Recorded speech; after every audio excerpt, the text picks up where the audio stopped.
Your sister's baby shower matters more to this family, so we won't attend your wedding, Mom told me. I said, all right.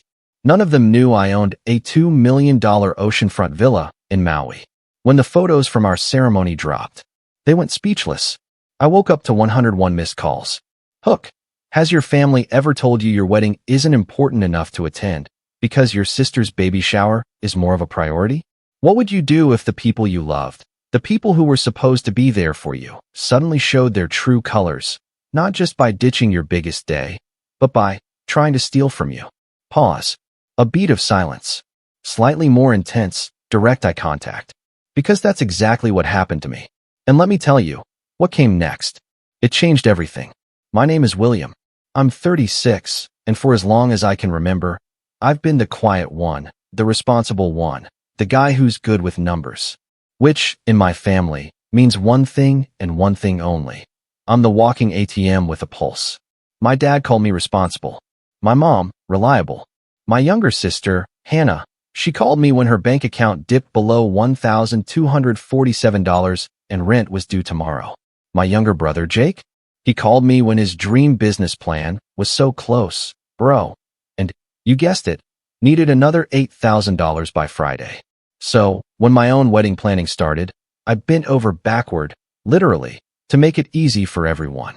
I picked a date that wouldn't clash with any major holidays. I gave everyone a full year's notice. I even offered to cover flights for my parents if they needed help, just to remove any excuse. Then, 2 weeks before the ceremony, I called Mom, just to confirm. I was in my office, staring at a screen full of corporate cash flows, trying not to think about seating charts. She didn't say hello. Her voice was flat, calm, final. Your sister's baby shower is the family's priority. We can't come to your wedding. I froze. I stared at my phone like it had just misquoted her. It's the same weekend? I asked, my voice barely a whisper.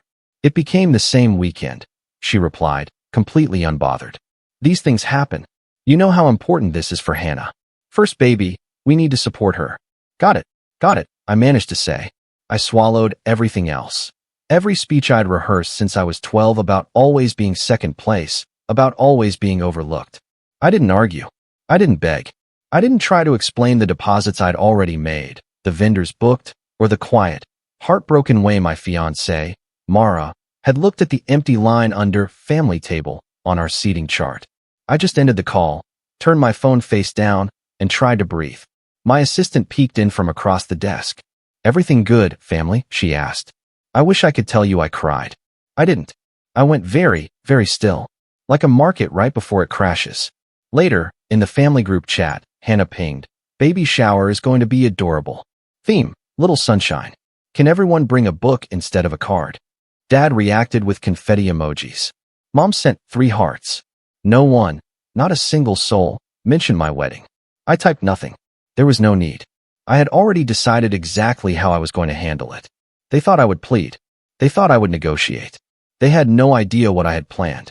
And they really had no idea where we were getting married. I just let the typing bubbles die. I didn't become the family wallet overnight. Oh no. It started small.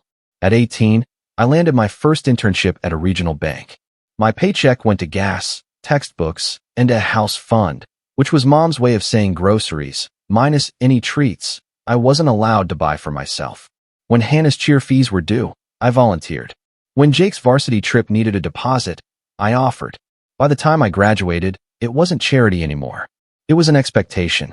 Family takes care of family, Dad would always say, which somehow always meant I took care of everyone, and everyone else took care of having opinions. When I moved into commercial lending, the numbers got bigger. So did the asks. I helped refinance the house when Dad's hours got cut. I co-signed Hannah's last semester when she switched majors from nursing to communications because, apparently, clinicals are mean. I paid for Jake's second real shot at a company, an e-commerce store that sold imported coffee he didn't even drink. When it inevitably failed, he blamed postage rates. Whenever I hesitated, Mom found a sentence that wrapped guilt in silk. You're blessed, William. Not everyone gets what you have. You owe it to your siblings. What I had was a studio apartment with a desk that wobbled and a car that only started on the second try. What I had was the discipline to say no to avocado toast and yes to interest accruing savings. I wasn't blessed. I was boring. Banks love boring. A few years in, I got promoted. Moved to a bigger office with glass walls and a plant I actually kept alive. I even started consulting on the side, totally above board, all disclosed, helping small businesses structure their debt. It paid well. I didn't post about it. I don't post anything. My family just assumed my salary was public property. Hannah started dating a guy named Kyle who collected sneakers and bounced checks. They got married after a whirlwind year. He lost his job. Twice. Every single crisis wound up in my inbox. Will, can you just cover rent this month? We'll pay you back when taxes hit. Hannah texted. Taxes didn't hit for them. They grazed and kept running. I tried boundaries. I really did. I sent spreadsheets. I suggested budgets. I even bought Hannah a book on baby steps and snowballs. She said it was condescending. Last spring, Dad called me from the dealership. We found a reliable SUV for your sister, he said, his voice bright and chirpy. We're a little short on the down payment. Just $4,000. Consider it your gift to the baby. I already sent a stroller and a year of diapers, I said, my voice flat. He sighed. Money is just a tool, son. It's my tool. I shot back and he hung up. 3 days later, I found out my name was on the loan anyway. Dad knew a guy. My credit score wept. I froze my reports and called the bank. It was a mess. We untangled it after a week, but the conversation with Mom was the worst part. You're making this ugly, she said. We needed a solution. You committed fraud, I stated, the words a concrete block between us. Big word, she replied, still unfazed. Family doesn't sue family. I didn't, but I did stop visiting on Sundays. Then came the wedding. Mara and I had been together for years. She's the calmest person I know, a math teacher who loves second chances and cheap coffee.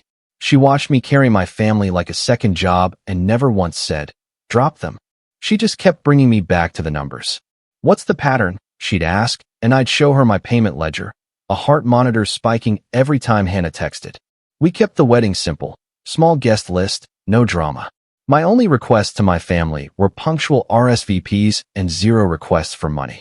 The week of the baby shower crept closer. At first, it was late spring. Suddenly, it was my wedding weekend. Hannah posted pastel mood boards and a tower of cupcakes. Mom wrote, Hannah's day is going to be magical. When I politely pointed out the date clash, she replied, you can schedule weddings anytime. Babies are special. Isn't the baby due in 3 months? I asked.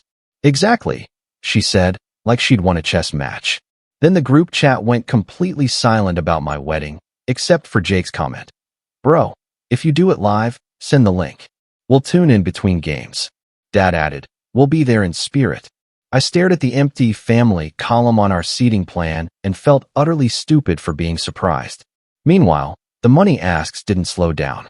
Hannah wanted a premium shower with custom favors, balloon installations, and a photographer. She sent me a list titled, Since You Can't Bring a Casserole, with price tags attached. Mom followed up with a voice note. William, don't be petty. You make 6 figures. It's nothing to you. She even added. And think of the optics. A banker who doesn't support his sister's baby. I almost laughed. Optics. The week before the wedding, my card flagged a fraud alert. Someone had tried to add an authorized user to my personal account. Guess whose email was on the request? Kyle's. The bank caught it, reversed it, and asked if I recognized the phone number. I did. It was Hannah's. I breathed into my hands, staring at the ceiling. I wanted to believe it was a mistake. It wasn't. I called. She answered on speaker, party noise blaring in the background. What? She demanded. You tried to put Kyle on my card. Relax, she scoffed. It didn't even work. And Mom said, I'm not your bank. I cut her off. She scoffed again. You wouldn't even be where you are without us. That line. The family myth. As if their needs forged me, so now I owed them interest forever. I told her I'd see them at the wedding if they changed their minds. She told me the baby shower photo booth was going to be insane. She hung up to pick glitter fonts. I sat with the quiet. Mara put her hand on my shoulder. What do you want to do? She asked softly. Nothing, I said. Not with them. What about us? She asked, her eyes searching mine. Us. I finally smiled. Everything. The breaking point didn't happen on a phone call. It happened in a cheerful kitchen with lemon towels and a bowl of fake lemons. I'd stopped by my parents' house to drop off the wedding programs, a last-ditch courtesy. I found them in the middle of an assembly line for baby shower favors. Tiny jars of honey with "Oh, baby" tags. Dad didn't look up. Mom did. "If you came to apologize, I accept," she said, as if I had done something wrong. "For what?" I asked, completely bewildered. "For making this complicated." I set the programs on the counter. "I'm here to drop these off, and to make one thing really clear." "William," she said, a sugar-coated knife in her voice, "this is not the time." "It's exactly the time." Hannah walked in then, one hand on her belly, the other on her phone. "If you're not bringing the mimosa bar, at least don't kill the vibe." I laughed. It came out sharp, humorless. "Right." She rolled her eyes. "Why are you being like this? It's not our fault you picked a weekend that didn't work. I gave you the date a year ago." I reminded her, a tremor in my voice. "Life happens," Mom said, already bored, already dismissing me. I took out my folder. Yes, I brought a folder. I'm a professional, unfunded person who brings receipts. I slid a printed ledger across the counter. Dates, amounts, memos. Venmo, checks, wire transfers. 7 years of just this once. "Here's everything I've covered for this family," I said, my voice steady now, but laced with a quiet fury. The house payment during Dad's furlough. Hannah's tuition catch-up. Jake's rent when he got evicted. Hannah's medical bill in 2021. The flights for our last Christmas.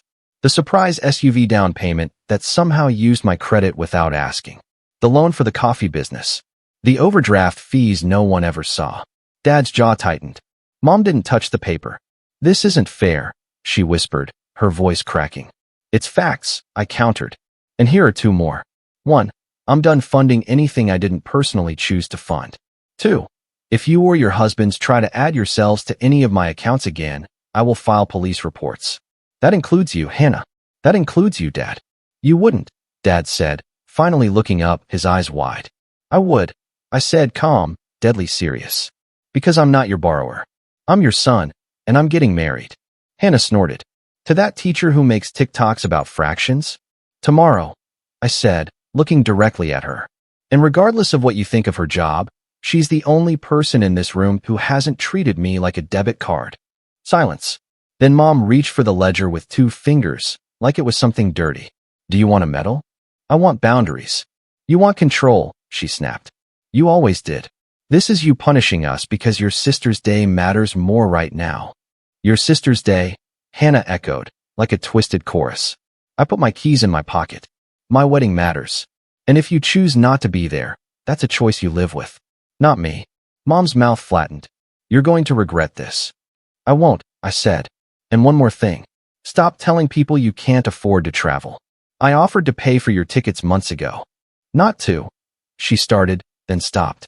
Her eyes flickered, calculating. She didn't know where the wedding actually was. None of them did. Because I never wrote the location in the group chat. I'd mailed invitations with all the details. Old school.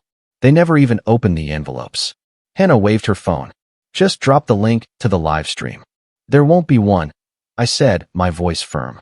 Dad pushed his chair back. "So that's it. You're cutting us off on your wedding week." "I'm cutting off access to my wallet," I corrected him. "You always had access to me. You just didn't use it." I left to the sound of scissors cutting ribbon. No one followed. I drove home, washed my hands of honey and glitter, and sent one final message to the group chat. Travel details were in the envelope I mailed 6 months ago. "You can still come if you choose not to. Please don't contact me on the wedding day." No one replied. Within an hour, Hannah posted a boomerang of yellow cupcakes with the caption, "Real family shows up." Mom commented, "Absolutely." Dad posted a thumbs up. I put my phone on Do Not Disturb and started packing. We flew out 3 days later.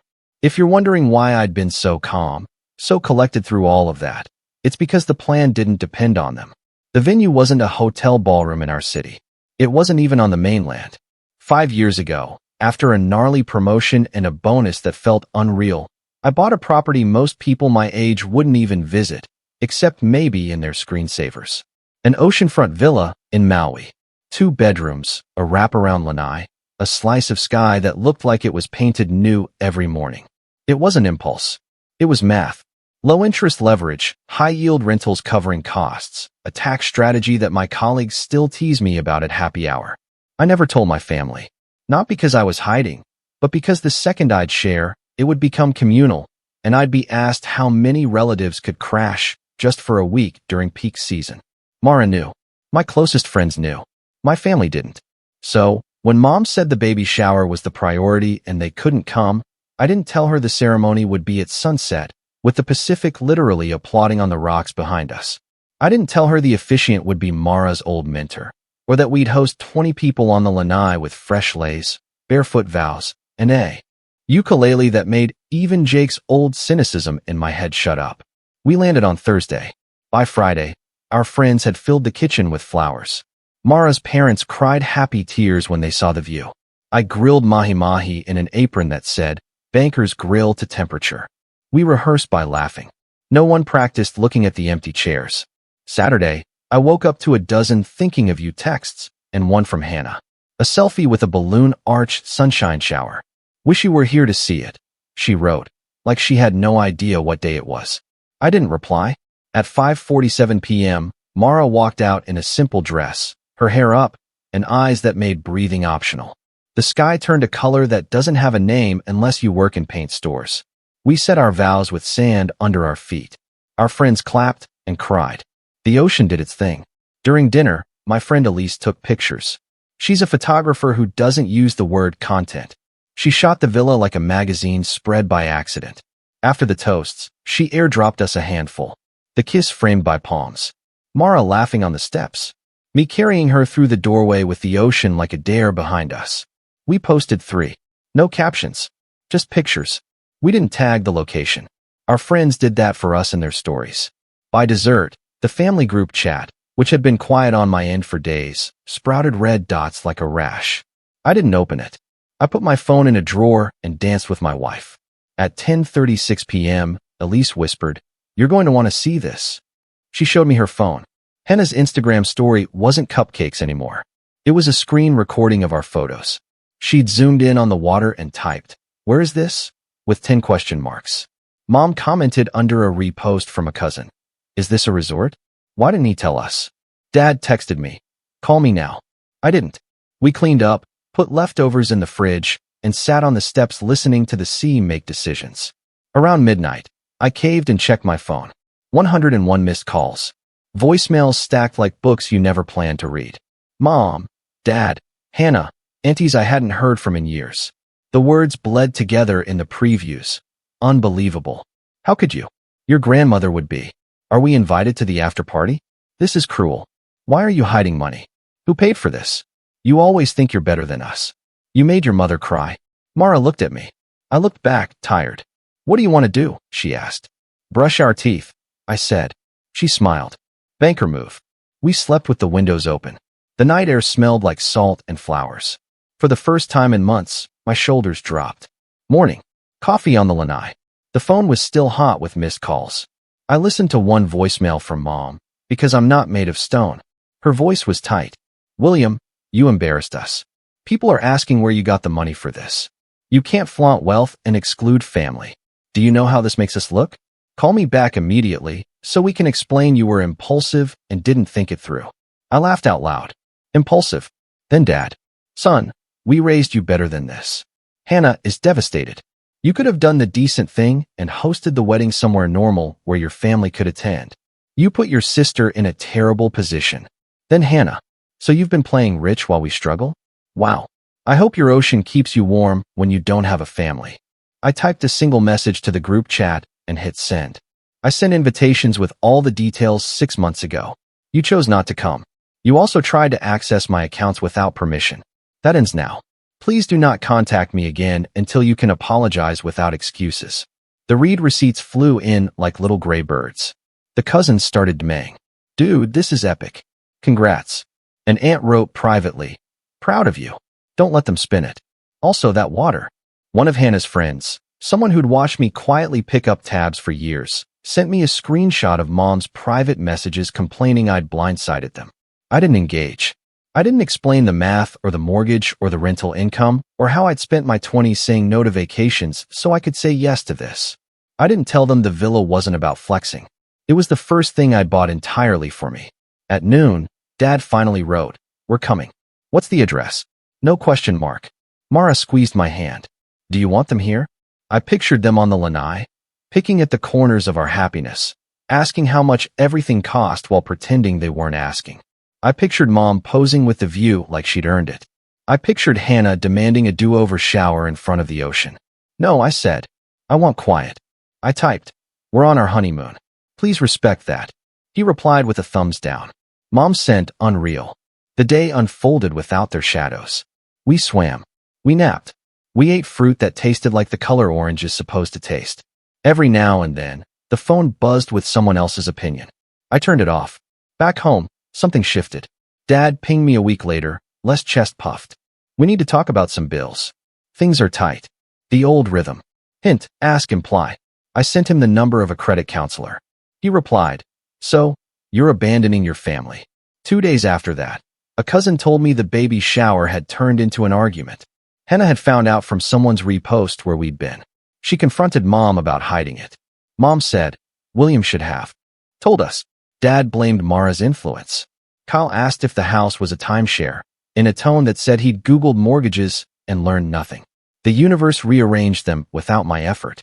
Mara and I went to a movie on a Tuesday for the first time in months. I sat in the dark, held her hand, and felt a strange, new lightness. I'd expected grief. I got relief. I missed the idea of a family I never actually had. The real ones were busy trying to figure out who to blame now that the ATM had a sign on it. Out of service. I used to think the right combination of gifts, bailouts, and patience would make my family see me. I thought if I just kept showing up, they'd meet me halfway. That was my math error. I treated love like a loan that would amortize if I fed it enough payments. It doesn't work like that. Love isn't debt. It's a choice.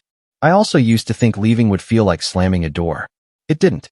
It felt like closing a tab that had been auto-refreshing drama for years. The browser still exists. I'm just not clicking it. A week after we got back, I sat down with a pen and wrote letters. Not emails, not texts. Letters. One to Mom, one to Dad, one to Hannah, one to Jake. Simple, direct, no metaphors, no heat. I wrote that I loved them, and that love wasn't a credit limit. I wrote that I wouldn't be covering any more bills, deposits, emergencies, or temporary little bridges. I wrote that attempts to access my accounts meant police reports, not family meetings. I wrote that I was open to a relationship based on respect instead of balance transfers. I wrote that apologies had to say, "We were wrong," without, but. I wrote that if they needed help finding resources, I'd send links once. I mailed the letters and turned my phone back on. The first call I answered was from Aunt Rosa. "I saw the photos," she said. I cried. Not because of the view, because you finally looked like your life fit you. The second was from Mara's dad. "Proud of you, son," he said, and it landed in a space my own father never filled. Hannah posted a story the next day, a petty meme about money changing people. I didn't reply. Jake texted, "You good?" I wrote back, "Yeah, you." He answered, "Working on it." That, "working on it," said more than anything he'd asked for in years. Maybe one person will decide to step out of the family machine. Maybe not. That's not a line item I budget for anymore. The villa? We're back there next summer with friends. Not to prove anything. Just because I like waking up to the sound of a planet that keeps going, even when group chats explode. We'll grill fish, argue about board games, and talk about nothing. I will not post a single price tag. If you've read this far, waiting for revenge, sorry. The only revenge I wanted was a life that didn't require theirs. The only update worth giving is this. In every room I stand in now, bank, beach, kitchen at midnight, I recognize the voice in my own head. It's mine. It's calm. It says simple things like, "No, not today. That's not my responsibility." Mom texted last night. "We're ready to talk if you're done being stubborn." I typed and deleted a dozen replies. Then I wrote the only one that fit. "I'm ready to talk when you're ready to listen." I hit send. I set my phone down. I turned to Mara, who was grading quizzes at our table, red pen moving slow and neat. She looked up. I didn't explain. I didn't vent. I didn't do the old dance. "Want tea?" I asked. She smiled. "Yes." I boiled water. We sat. We existed. No performance, no invoice, no ledger. Just quiet. The good kind. I used to think I'd be the bad son if I stopped paying. Now I know I'm just a man who finally learned the simplest financial rule there is. Protect your principal. Everything else, everyone else, Gets interest only if there's anything left. And only if they've earned it. I'm done being a card in someone else's wallet. I'm married. I'm happy. And I mean it when I say this. Soft, reflective music starts. What about you? Have you ever had to draw a line with your family, even when it felt impossible? Or have you been the one always picking up the tab? Share your stories in the comments below. I'd really love to hear what you think.